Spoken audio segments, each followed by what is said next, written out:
हाल न होता।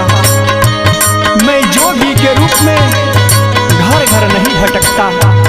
गजब तेरी माया है हे प्रभु।